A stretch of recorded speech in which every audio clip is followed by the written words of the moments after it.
All right, just a loose schedule. We'll do an introduction of who are we and why are you here.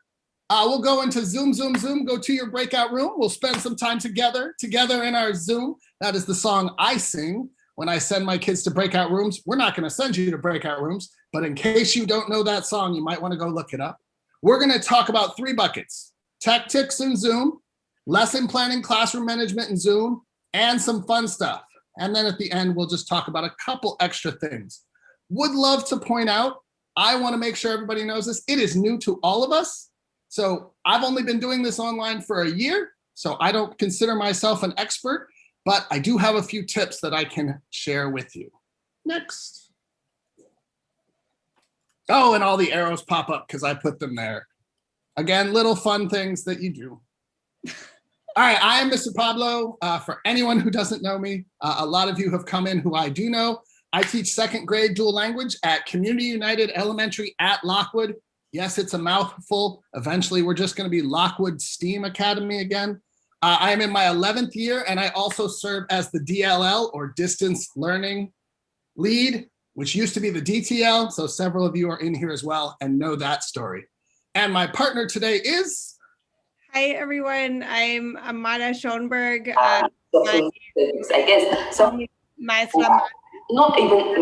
I teach kindergarten at Melrose Leadership Academy, which is a 90-10 dual immersion school, and I'm at the Sherman campus this year. This is my 8th year teaching kindergarten, but my 1st year teaching on Zoom. So again, we're all still in the process of learning. All right, we are going to go into some quick tech tips for Zoom. First, obviously, as we started out today, no slide when we started. You all got to come in. We're playing some music. I like to use video, slides, and no slide time. Just like in class, know your limits. When you have students in a class, you know how long they can be on the carpet. There should be a limit on Zoom activities. Videos that you show your students should be, 6 minutes or less. I've even found that my students in 2nd grade, they can't watch a video for more than 3 minutes. It just takes forever. But when you do use those videos, it gives you a break. So if you play like a 3, 4, 5 minute video, you can monitor students, take attendance, because we all get in trouble for not taking our attendance on time, grab another cup of coffee, etc. Also, I like to try to make sure to have some no slide time, no screen sharing. Very important because, again, so many of our students, they're not leaving the house, they don't get to see other people. So when you can at least get them to see about 16, or if they have a really big screen, apparently you can go up to 49 people now, and that way they can see their friends and say hello. Next slide. Oh, also find out what your students are into and use it. If you're using videos, did you know that you can make TikTok videos and just save them to your phone instead of posting them? You'll see an example of that later. All right, if you have not gotten a second screen yet and you are a teacher, I'm not quite sure how they do it for subs, but you should get a second screen. At the beginning, what I did was I took one of my old flat screen TVs and hooked it up. I thought that was really important. It allows me to see all of my students and also the slides that I am presenting at the same time. Of course, currently I can see 16 of you, and as well as the slides that Maestra Amara is fabulously presenting. Very important. Just a quick side note, in this slide, we are taking a virtual field trip. We're at the Academy of Arts and Sciences. We may not love Zoom all the time, but one of the great things is virtual field trips. And actually my class tries to have Field Trip Friday and take field trips every Friday. Unfortunately, there was no class today, or fortunately, depending on how you look at it. So no field trip today, but normally we're on a field trip every Friday. Next. So here's a tip that I have. Thanks, Pablo, for mentioning the second screen. I did not get a second screen until right before winter break, and I cannot believe that I went so long without using one. So another thing that I have been using from the beginning of the year, though, is I set up, at first I was using an old iPhone, and now I'm using a district provided iPad. to use as a document camera. So I teach kindergarten. It's really important for kindergartners to see exactly what you're doing while you're doing it, as the teacher needs to do a lot of modeling. So I invested $20 in a contraption to attach the document camera to my table to hold it over my paper. And then, as you can see, I am projecting a picture of my writing notebook for my students so that they can see exactly what they need to be doing. And like I said at the beginning, any device that has a camera will work for a document camera. And on the next slide, I can show you that you can connect it via AirPlay or by a cable. And here, when you share your screen, you have all of these options for what to share. And here is where you can do a device via AirPlay or by a cable. So I think most devices will work as a document camera as well. Another big tip that I have that I use in my class is spotlighting students. So in my class, we have a lot of dance parties. Kindergartners love to share lots of things about them. And so what I will do is, for example, this student here was doing a little air guitar solo with his guitar from home when we were doing a dance party. And so I highlighted him. And then also on Fridays, I have families come in to do a read aloud of their student's favorite book. And so during that time, what I say is, I'm going to make you big, and I make the kid or the family big so that everyone can have their full undivided attention on them. And here's the next slide.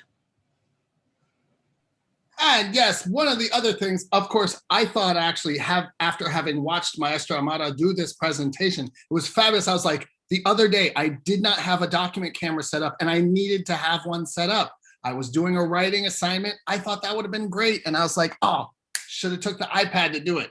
That's in my head for the next thing to do. I see several of you sharing comments as well about using different things for document cameras. Fabulous.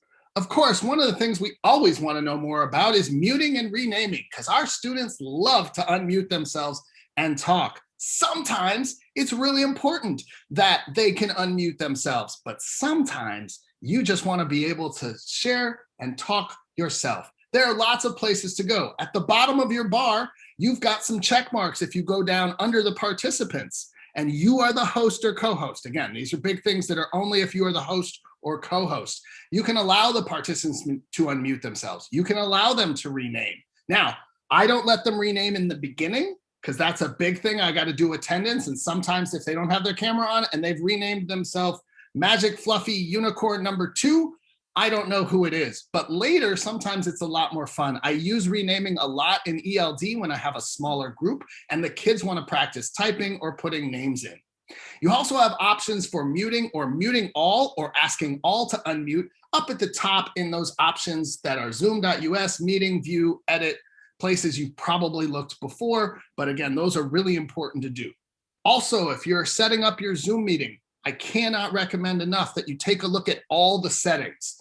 It might take a little while to read through, but a lot of them are really pertinent to what we're doing. Now, you can set whether students are allowed to rename themselves before the meeting even starts. And of course, as we saw today, we should have set the waiting room to be set up in the meeting before it started. We just went back in, found the settings, fixed that, and that's how it works. But you can set those things in the settings. All important things to do as you're setting up and using Zoom. Next slide. All right, Kelleth, do we have any questions about those tech things in the chat? Not right now.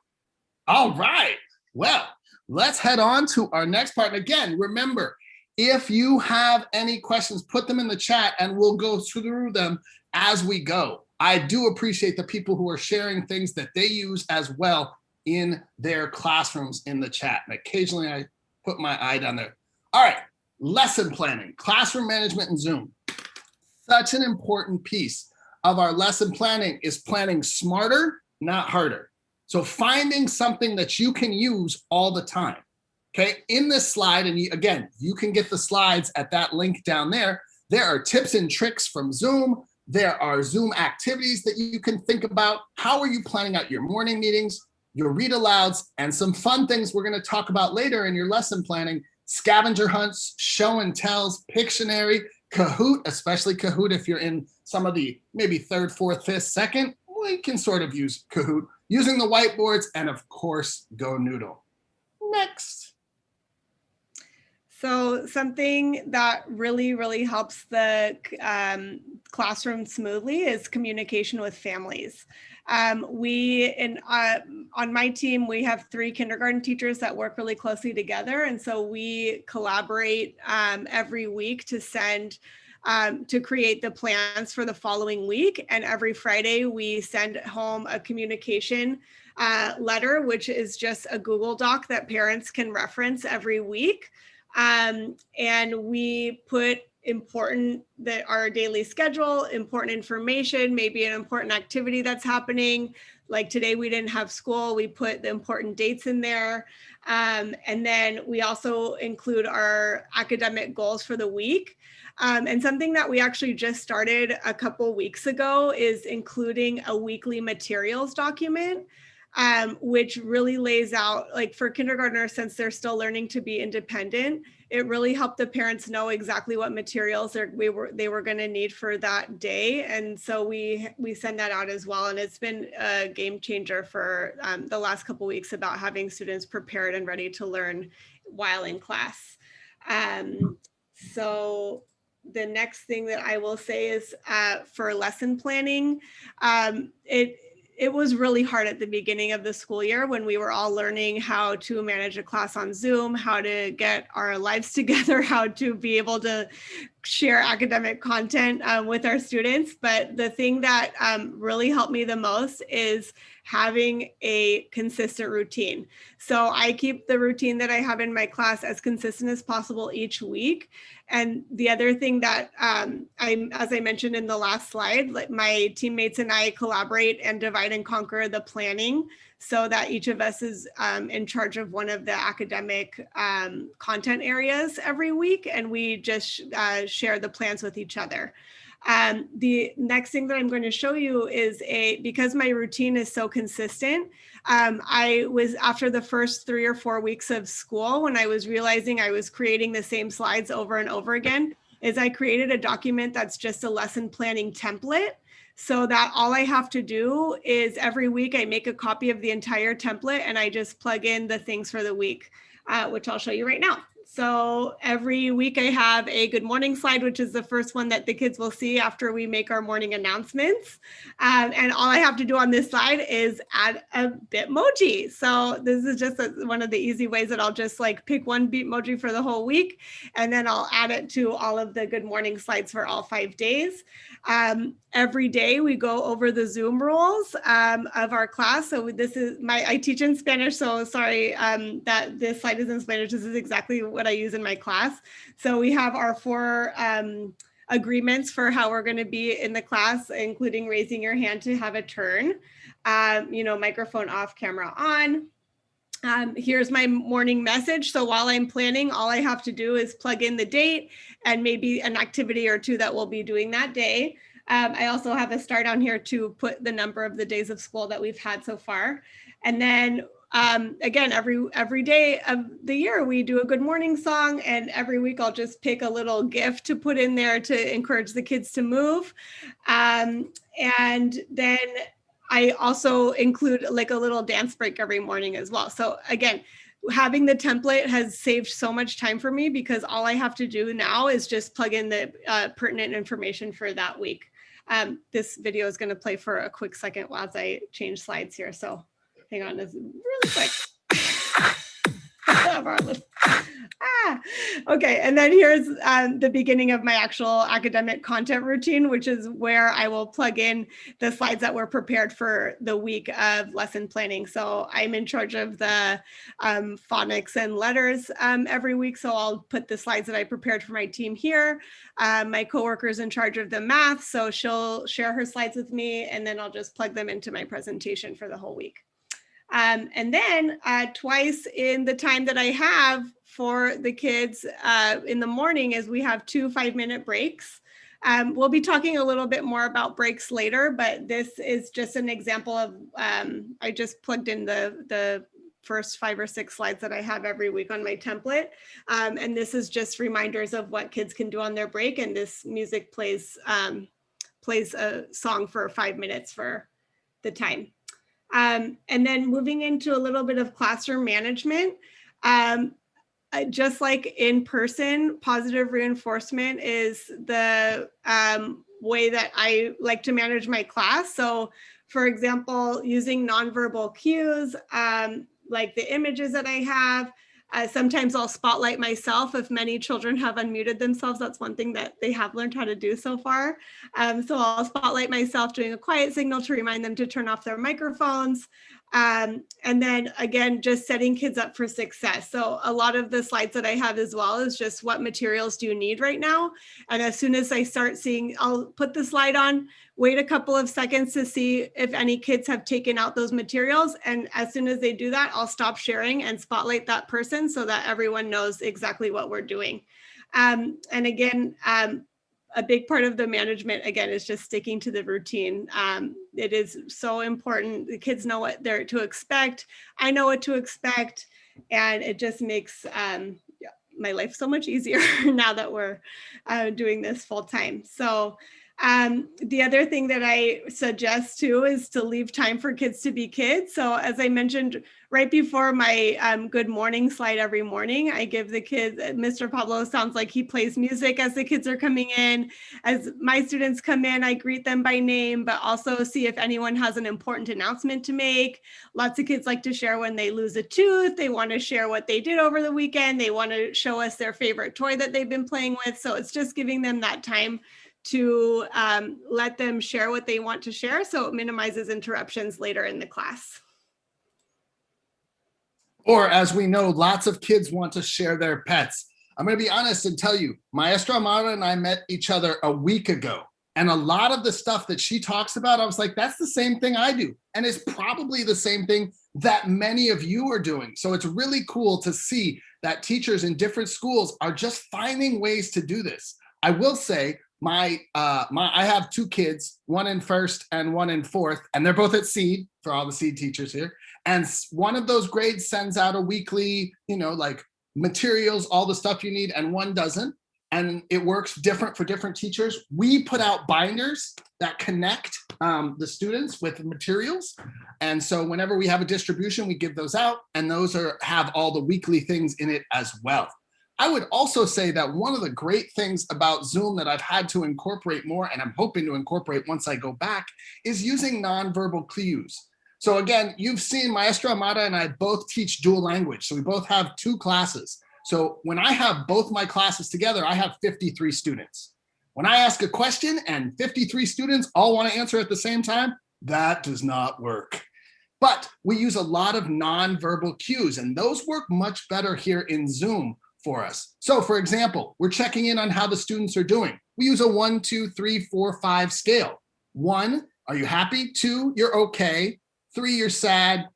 4, you might be angry. 5, furious. I always like to check in, especially on those 3s.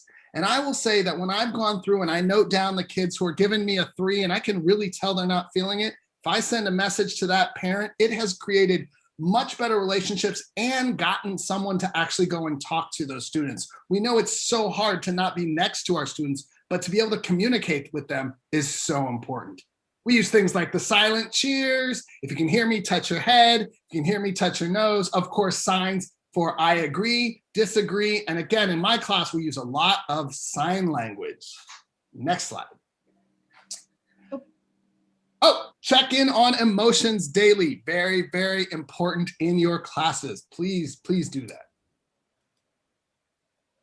All right, so again, sign language. And I worked with just a, disclaimer, I didn't talk with a sign language interpreter before doing this because it was important to me to understand a little bit more about the language. And she did mention that it's important to be very intentional with it.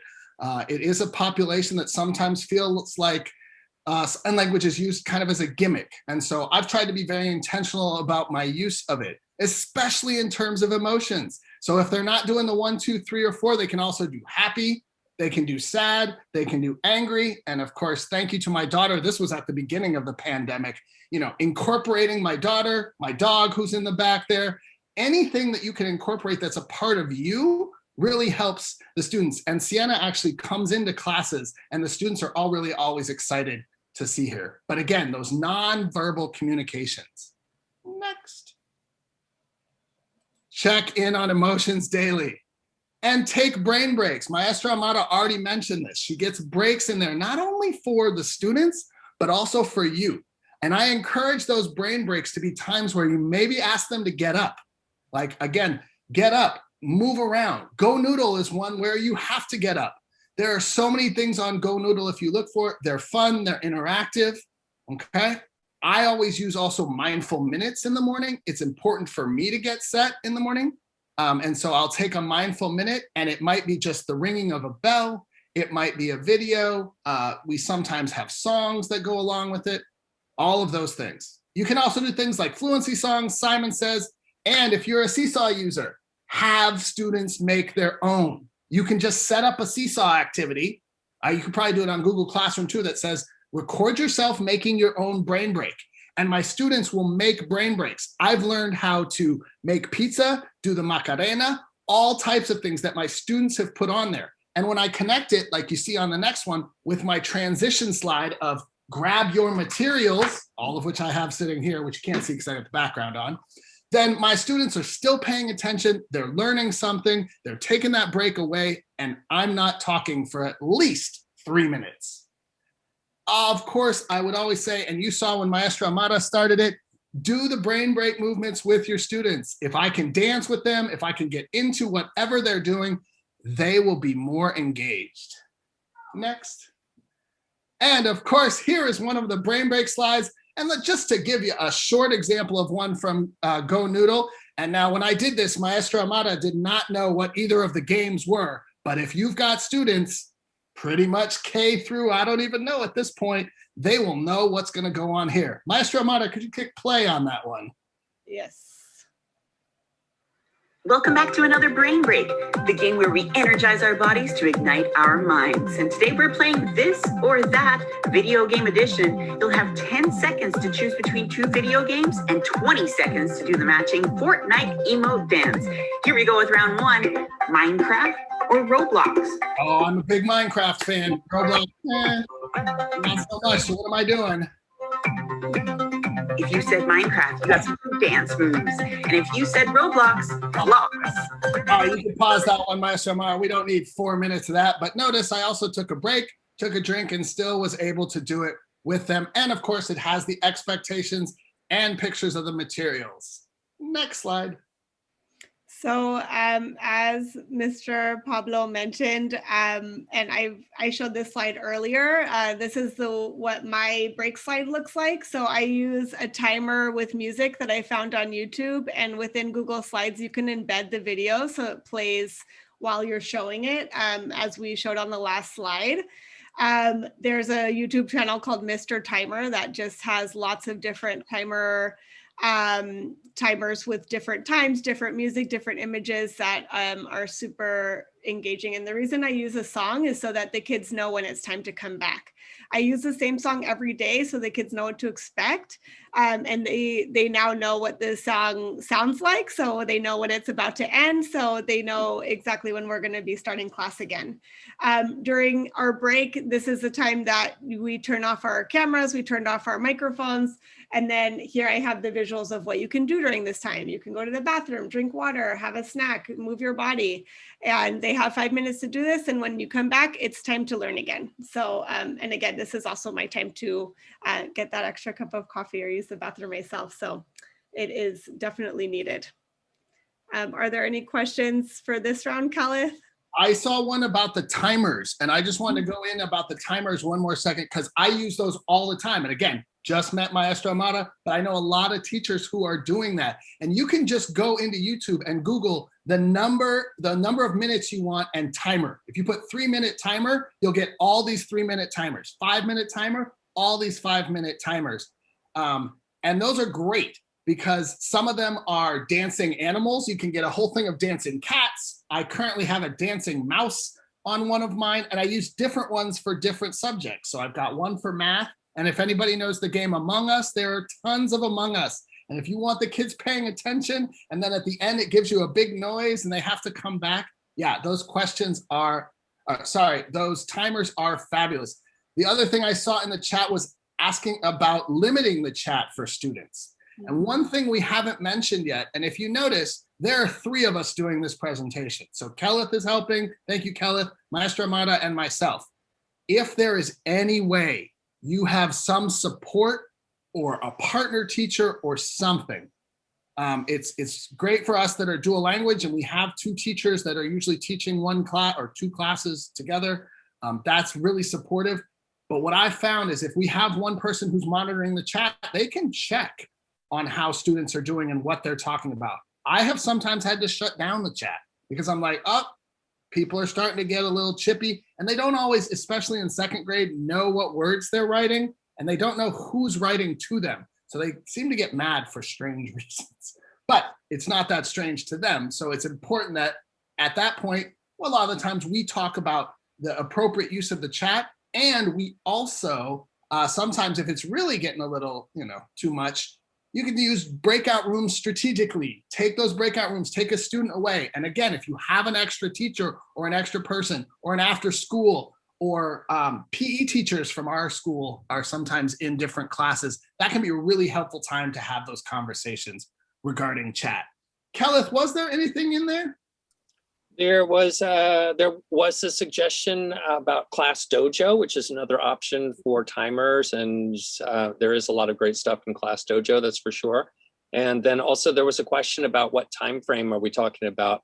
How long are the lesson sessions? Does that depend on the age or what you're doing? Definitely depends upon the age. Maestra Amada can talk about how long they have the kids together. I thought actually that at one point, if we'd had enough time to talk about kind of schedules, and I'll give you a short overview of kind of my morning schedule. Our morning meeting is 20 minutes, but there are 2 of us in there. There's 2 teachers, and we shift back and forth between English and Spanish. Then we move it off to you only have 30-minute sessions, 30 minutes in English, and they do 30 minutes in Spanish, and then small groups. Again, for me, too much Zoom, there is too much Zoom, and our kids get burnt out, and I also get burnt out. I have this much energy most of the time. If I'm presenting or teaching. And so I have to be able to keep going because again, it helps to keep the kids in. But yeah, I would think that a lot of the stuff you have to look at the age group, also just kind of the engagement of your students. If you're going for 15 minutes and losing all your students, I don't know, you might have to break it down into even smaller chunks. You kind of chunk those things up. Maestra Amada, I know you have kindergarten and you have kind of a different schedule than I do. Yeah, I do.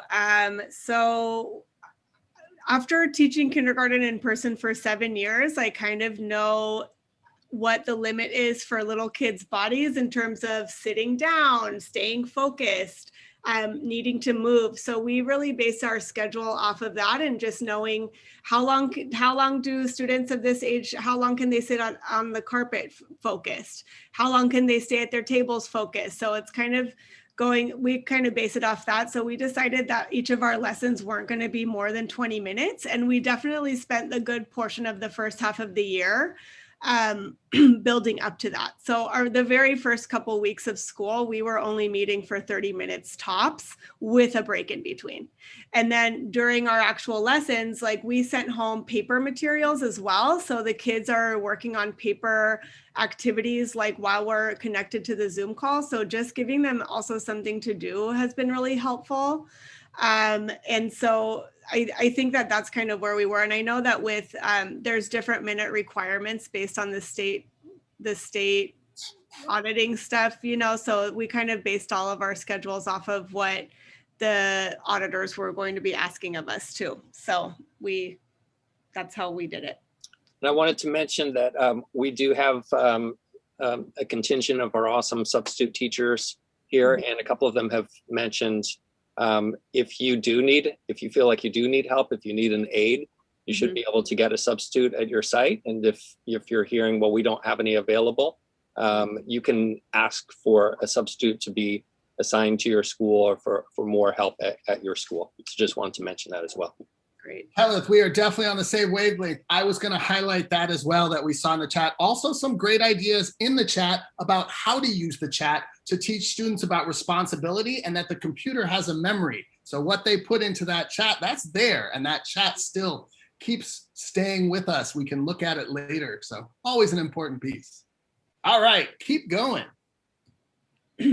So here's some of the fun stuff that we wanted to bring in, because part of engagement for students is definitely making school fun and a place that they actually want to participate. So I put this slide here from my Good Morning slides because this banana suit was so popular. I had kids in my class who every morning were like screaming for their siblings to come and see the teacher in a banana suit, calling for their parents, say, come look at my teacher, she's wearing a banana, you know, even though it's just a cartoon version of me, you know, so it just like really called their attention. Bitmoji is an app that I found on my phone actually, but then I also learned that there's a Google Chrome extension. So again, all of this stuff I've learned just this year. And I watched some like teacher YouTube videos. If I ever like have seen something fancy in tech on like a different PD, I've Googled like for example, how to embed a YouTube video to your Google slide. And there's lots of tutorials to teach you how to do that. So that's something that I think is also a really great resource, is just looking to see what other teachers have done. But if I can just escape this presentation really quick, I can show you right here in my Google Chrome. This is my Bitmoji app. So I just added the extension. And then here's it's my Bitmoji that I set up on my phone, but it's on my account on the computer. So this is where I can find all of those and you just copy and paste it into your presentation. So that's something fun to consider for when you're setting up some slides. And I put them on just random Google slides too. Like I put this one when I'm highlighting a picture of a student work. I've done different ones for the themes, and I know Mr. Pablo's really into TikTok. Which I got a kick out of. You'll see that in a bit. I would say that I also use Bitmoji. And of course, you can see it right behind me even. I have myself, which side is it on? That side. That's me as a Bitmoji sitting in my classroom. We'll talk in a second about creating your own virtual classroom. But I even use it as my profile picture. So it's the profile picture for here. Of course, if I stop my video, you see my Bitmoji. So all these important things that you can do with tech. Again, we wish it wasn't all tech. I mean, teachers, we want to be in person. We want to have those dance parties for real. But again, as Maestra Amara has said, continuing to try and make it fun and let kids be kids. I personally have Friday dance parties. Now, Maestra Amara has them every day. And so I might have to get that in. Also, again, on TikTok, if you use TikTok, you can use the filters and make the videos and then save them to your phone and just upload them. And you can set them as private. They don't go out to anybody. I would also recommend that you put TikTok on restricted because it's a crazy thing if you go into it and have to look at it. None of that. But you can make videos. You'll see one in a second. They're hilarious. And just like Maestra Mara said, when I do a TikTok video, I've got brothers, sisters, cousins, mothers, fathers, all coming in. And they're all learning something. And that to me is the engagement and fun at the same time that I'm looking for. Now you can go there. Also, of course, in fun, using virtual backgrounds. Right now I have my virtual classroom, but the other day we were learning about habitats. So I put a panda behind me. Very excited. We had the 100th day of school. You just find a picture online, you download it, and you can go into virtual backgrounds. Right in that stop video that's down at the bottom, there's a little arrow that points up. You click on that and it allows you to change virtual backgrounds. Of course, we're in Black History Month, so I have a Black History Month background. And if I want my kids practicing reading, especially if I'm not there, because if I'm not sitting in front of that, they just see that poem by Langston Hughes that's behind me. My students are trying to read it. And especially as we're looking at some of the grades where they just need more exposure to some text, you can use virtual backgrounds to not only be fun, but to be learning as well. All right. All right. So you were waiting for the TikTok video. I know. Obviously, don't push it yet. I'm not ready. I'm too excited. I'm going to run away when it goes. But again, right now I'm working on compound words. And so I put all this together. I write little rhymes. And of course, then I make the TikTok video and you can just insert it right into your Google Slides. Once you put it, you got to put it into your Google Drive. And of course, as Maestro Mara says, any of this that you're like, I don't know how to do that, you can Google how to get these and put different videos in. Anyway, so now for the fun part. Yes, compound words. They're not absurd. Two words put together make a new word, maybe better. Background, password, driveway, eyeball, countdown, firefly, wallpaper, nightmare. Compound words. Two words put together make a new word, maybe better. Take it from me, I'm very smart.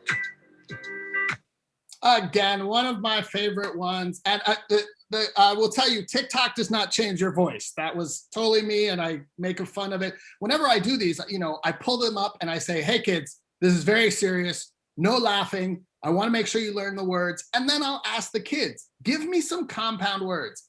It's been great. They've been learning and doing different things with it. It has been fabulous. And actually, the ones that are like this, and if anybody who's the teacher knows, they saw the Haggerty with compound words, raincoat, raincoat, those I actually do put up on TikTok. And what's fun is that my students, I'm in my 11th year. I've got students who are now all the way up in their freshman year of college. They have come back and said, Mr. Pablo, I found you on TikTok. I watched your videos. And I'm like, great, you practiced reading. Doesn't matter what grade you are. That should still be fun to do and practice those things. Next. Other things that we do, and I did this the other day, not only in class, but in a parent meeting for parent engagement for an icebreaker. So you can have your students do scavenger hunts, like find something bouncy. Oh, do I have anything bouncy with me? Everybody find something bouncy. Can you bounce the eraser? No? All right, find something soft. Oh, where's the Baby Yoda? I have Baby Yoda. Find something that begins with the letter P. You'll have students finding pencils. They're running around. They're getting some exercise, and they're also practicing with, actually, a lot of these words are the words that my partner teacher is doing in Spanish. So they get to practice these words now in English. Round, you'll find people finding balls. They'll show you the bottoms of their cups, etc. Scavenger hunts are fabulous. Also, for that, guess my number. And obviously, again, I teach in English. My partner teacher teaches in Spanish. So we have these slides in both languages. This is a great one for the students to practice, not only thinking about place value, odd and even numbers, greater than, less than. You pick a number, you write it on your whiteboard. I always try to pick a number that's fun for me, like 18 is my favorite number, or also the molecular mass of water, if you're interested. 78, that's the year I was born. 42, my age now. I pick those numbers, and then I can tell the kids, hey, my number is even. Hey, my number is less than 50. Hey, my number is greater than 40, and they have to try and guess my number. It's a great place where they use the chat. They'll be guessing, everyone will be guessing in the chat all over the place. You can pick on students, they can practice using their reactions, because then they have to be able to raise their hands, stuff like that. Or just being excited by that. Another thing to keep them engaged, and that's fun. Next. One other thing I was just going to add is using the document camera. I've also found that I'm able to play games that I play in person, such as Happy Face, which is my version of Hangman. I do guess my number too with a number line. There's definitely lots of things that you can do. If it's on paper, you can use your document camera to show. All right, and so just a couple things that are at the end. I've noticed several people who've been asking for it, making sure they get the slides from the chat. The slides have tons of extra resources. So again, we wanted to give you a short, relatively short overview of some of the things that we do. And if you want to go in and do more, it's important that you have those places to go. For example, on this teacher cheat sheet, that has tons of apps that have been, or websites that have been recommended to me that you can go to. That's fine, click on it. And you can see we got ones for math. I cannot talk enough about Screencastify. I use it all the time. If you don't use Screencastify, it is also an extension that you can add that allows you to record yourself and your screen at the same time. 5-minute limit, but that's okay. You know, YouTube, iReady, Flipgrid. You know, my kids had to do a Flipgrid for the Oratorical Fest this year, kind of a fun thing. But again, this has tons of different apps that you can look at. And Kelleth is even showing us Sora in his background. And so again, another thing for working. Zoom, zoom, zoom, zoom is a piece of paper that has 15 possibilities and suggestions for things to do on Zoom. You've heard a lot of them here, and also some other just description of those. It's really important to mention that the technology is also new for our families in a lot of cases. And so it's really important to have some how-to videos to show, you know, learn what our families need more of, and then to connect them with the resources. My suggestion, I make the videos for my families because they really seem to enjoy like seeing me do it. So you might go online and be like, all right, here is a, I don't know, a video of how to connect to iReady. A lot of us have to use iReady. Oh, let me make it myself, because then my families will pay a little bit more attention. They might learn even more. Virtual classroom, again, that's my background. Everything behind me is clickable. You can click on my dog to learn about my dog.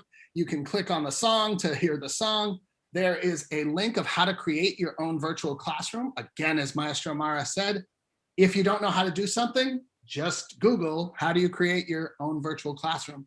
And a YouTube channel that I have that has lots of different videos that I've made over the years. Not as many at this point. I'm a little bit, you know, running out of a little bit of steam at this point after what, 118 days of this year virtually, and then count all the days from last year. And if you have any really enormous questions or something that you're like, that didn't get answered, please, here are our emails. Feel free to email us. We will answer your questions when we can. Speaking of which, Kelleth, do we have any final questions in there? We've had a few questions that I managed to answer, but I think for the most part, people have been just pretty mesmerized and listening to you guys. We did get a question. I was wondering if you could, we got a question about how to make text appear or disappear on the slides. Some people really liked that. Was it possible that you could demo that quickly? Sure. I was trying to do that earlier today. So if we go back to this one, for example, where my little Snoopy appeared. So what I did was I looked for, I just Googled dancing GIF, and I made sure I had an animated one. I dragged it over to my desktop, and then here it is still. I just dragged it right back in. I don't know if you can see my mouse here, but I just dragged it in. And then once I clicked on the image, and here, if I can just X this out for a second, here there's a button that's called Animate. And this is how you can fade in different objects. So essentially what you're going to want to do is click on the object that you want animated, and then you can add the animation. It can fade in. I'm sure Pablo is a lot better explaining this than I am. Great. Do your text, the text can fly in. At the beginning, he had arrows fly in. And it's this animate. And again, you can Google like how to add animations on your Google Slides as well. And if you do what Maestro Mara said, and you use the same slide deck every time, if you've added that animation and you just change the text, or you have to change the text, you have to, if you reinsert an image, you'd have to go back and reset that animation up. But yeah, you can select any of that text and it will go in and out. And again, if then you do it again, it just will do the same animation. And you can fade in, fade out. I mean, I've had to go through and make those, but once you have them made, a lot of the time it makes your life a lot easier. I also saw a quick question about virtual backgrounds. Maestro Amada, you want to do a quick demo on how to do virtual backgrounds, or you want me to do it? You can do it here. I'll stop sharing this screen. Just really quick. Yeah, you got to stop sharing for that one. If I'm sharing this desktop, and you should be able to see, oh, you won't see the bottom part though. there's the little arrow at the bottom that if you click on the little arrow, I was like, oh, I thought I would get it. Next to stop video, you have an option to just choose your virtual background. And now a lot of the times though, there are not that many that are on there. And again, you can add these photos in. I really wish I could share just this part. Let's see if it'll share this part. I think we have a screen here. Let me. It won't share that one. I didn't actually practice that one beforehand. Oh, look, Baby Yoda came in. But there's a plus sign on it. Anywhere you see a plus sign, it means add, and you can go and find any photo that you have downloaded on your computer. Again, if you can make it work, yeah, you've got it on that one as well. The bottom of your Zoom screen should look like this. So you have all of your controls. So it's this little arrow right here that you want to click on to change the background. And you can add your own images as well. And just doing a quick search, I believe that this does not work on a Chromebook. So you would need the desktop client. You would need either a PC or a Mac. Yes, and that also brings up that your students will ask you how you did that. And if they're on Chromebooks, you have to be like, sorry, eventually you guys will be able to do that. But then you'll have that 1 or 2 students who are not on a Chromebook and they learn how to do it. Sets up a little jealousy, but we're trying to get our kids into at least some space, and some of them are learning those things. But yeah, it's really important if you are doing that you're doing it on a computer that is not a Chromebook. But I'm gonna guess that eventually Zoom is gonna say. I have a quick question. Sure. Is that a setting that could possibly be changed on Chromebook? So that or on the administrator side? The virtual backgrounds? Yeah, virtual backgrounds. Yes, for Chromebook. Yeah, it's not something that can be changed yet on the administrator side as far as I know. When I looked it up, because I was checking on it, because I wanted to teach my students how to do it, it says it is not currently available on the client. And somebody made a great point in the chat that said if the students put virtual backgrounds, it slows their computers down. And given how much problems we have with students not being able to connect and audio, I'm actually okay still with the fact that on their Chromebooks, they can't quite do it, because then all of them will be doing it. And who knows what would happen at that point. But Zoom has not enabled that yet for their Chromebooks, for the Chromebook settings on the computer. It needs a processor speed for it too. Short piece. Any other questions we got in there, Kelly? There's a lot of appreciation, and one question is, when is part 2? What would you like to learn in part 2?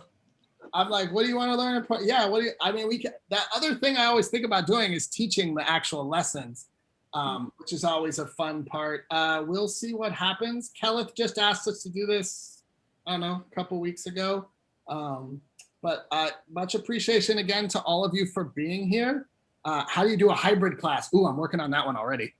That's actually one. I do teach a class for the local college for Holy Names about using computers in the classroom. And so I am working on the hybrid piece. So I just gave Kelleth that information. So you might see part 2 coming up here at some point. But again, we are so appreciative of all of you that are here. If you got one thing from this presentation, then I hope you feel like it was worth it. If you got one thing you're gonna try, and that's actually my suggestion, don't try to do it all. Don't try to teach like myself or Maestro Mara, teach as yourselves. And that's a pretty obvious thing. But if you found one thing and you're like, I'm gonna try that out. I'm gonna set up that document camera. I need those brain breaks in there. I'm gonna do that seesaw activity. Okay, I'm gonna go check out TikTok and see what I can do. Then we feel like we did what was necessary. So that was fabulous. And thank you all for your time. It's early, 5 minutes, 7 minutes early. If you're done and ready to go, it is Friday. Go enjoy the weekend. Maestro Amara, I'm not going to let go without you finishing something. I think I just saw one more question about a Zoom whiteboard. Sorry, I saw that pop up a couple of times. I personally don't use it because I use the document camera function, but I don't know. Do you have any experience using the Zoom whiteboard, Pablo? I do use the Zoom whiteboard. I do have some of the things with it. And again, I use my own whiteboard or write on my slides. A lot of the time you can annotate on the slides. That to me is the same as using the Zoom whiteboard because you can also type on it. The hard thing with the Zoom whiteboards, you just got to get used to being able to click and move it around. Unless you've got, a touch screen and you're using one of the touch pencils, which I guess for some of the computers that we've got, the new ones, the Surfaces, you could do. I find that good because it helps the students see what they're supposed to be doing. If you're in some upper grades, like even 3rd, 4th, and 5th and stuff, Nearpod, I suggest maybe you should look at. There's also whiteboard.fi is like a virtual whiteboard that you can use, that you can share with students. Some of those just have better functions than the, type and touch with your finger to try and get the letters on there. If you're going to use it, I would practice. I have a really hard time making the D's and the E's on a virtual whiteboard. Yes, Jamboard. Also Jamboard, especially upper grades. You can share those with our students. My 2nd graders wouldn't be able to get to the link. And don't forget, if you're on a Chromebook, unless they've already fixed this, if you put a link in the chat, it's not always clickable. And I think it's not clickable at all. But I'm not going to say that because Zoom keeps updating. So you would want to check that beforehand. Yeah, I think if I were to leave you with just the 2 things that helped me the most this year when I was learning how to teach this way is definitely having the 2nd screen to be able to see all of the Zoom participants and then have the full screen presentation. Because when I was just using one screen, I would put it in present mode and I couldn't see anybody. Like I couldn't see the chat. My students don't usually use the chat, but sometimes parents will ask me questions during the class. So it was super challenging just to have the one screen because it was trying to toggle between lots of windows when I can just kind of drag them over to the other side now. And then the other thing was with breakout rooms. As with kindergartners, as you know, they're a lot of them are very computer savvy, but some of them are still learning. So for breakout rooms, there is actually an option to send people directly to a breakout room without having to push additional buttons and also send them back. So then because the first few times I tried to do it, I said, okay, find the button with the J for join, but then some of them still didn't know what the J was. So it was challenging. But now that I know that I can do it automatically, it's been a lot easier. We got a question from Daniel. You were asking about where the buttons are on Google Docs that allow you to annotate. Do you mean Zoom, or am I misunderstanding the question? I was starting to answer that in the chat while Maestro Amado was saying, yeah, it's in Zoom. And so Zoom has an annotate button. When you have shared, there's that little bar that goes at the top, and one of those buttons is annotate. A very important thing is if you click on the 3 dots that is at the end of that bar, you can disable annotation, because some of your students will figure out how to draw all over the entire presentation. And then you have to go back and clear it, and then they'll do it again. You can also disable annotation, but once you push that button for annotate, it gives you a place to move things around, draw.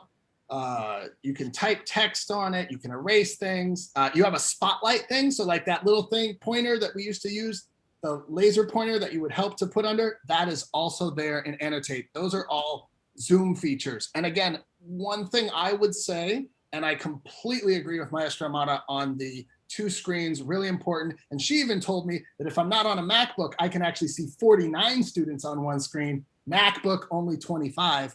I think it depends on how recent your software is, because I'm on a MacBook and I can see 49. Oh, that's right. You already said that one. All right. So you find the one with the more recent software or more recent computer, you'll be able to see 49 depending on your processor speed. But I would also say practice. So like if you're going to go and use the annotate or the share screen or any of those features or the breakout rooms, go practice. You can always start your own Zoom. And I did this at the beginning. I would start my own personal Zoom room. I would turn on one other computer that one of my students or my kids had, and practice what I was doing and watch what happened. If you don't have 2 computers, your phone also works as Zoom, so you can kind of see what's going on. I find those things to be incredibly helpful. I'm curious, can the kids on a Chromebook, can they access the annotate feature? This seems like I've run into issues with kids. Maybe they're on Padlets. I don't know. I've only noticed it on my students who are not using the Chromebooks. And again, it's a different experience for different people, and some kids will figure it out. As far as I know, they can't push the annotate one on the Chromebooks. But again, they keep updating things. But it's definitely, I know my 2 students who use iPads, they are the ones who are always writing on the screens. And I actually use them. So when I'm doing math, I can ask them to be a teacher every so often and be like, hey, you're a teacher, go do it on the whiteboard. And that's a great thing too. It's just getting the kids to be involved in a little bit more of a way. Again, some students aren't able to do it and they're like, I want to be able to do that. But you know, some things work, some things don't. Yeah, the annotation feature is something I'm not familiar with. So I think that I would probably Google a video about how to annotate on Google Slides during Zoom calls. Anything else, Kelleth or Maestra Amada? Because it is 3:15. I know people are ready to go and get started with their weekend. They're still here, but you know. Anything else, or are we celebrating? I think we're done. We are celebrating. Thank you all for coming. Is there a feedback form? I Is there a feedback form? I don't know, Kelleth, is there a feedback form? We don't have a feedback form. Feel free to email us any feedback. We have our emails again in the last slide there. I'm okay. Or Okay. you can email Kelleth. Have a great weekend, everybody. Thank you for coming. Remember to celebrate yourselves, celebrate your students. Just Thank you. what we're doing right now. Put the link in the chat for the presentation. Kelleth is going to put the link to the slides again. Put the link to the slides in the chat. Thank you, Ms. Corona. Sebastian, this is you. There's your link again. Are you going to put the link to the slides in the chat? I just did. Several places. It will also be on Teacher Central, this presentation. Most likely the slides. Thank you, everybody, for coming.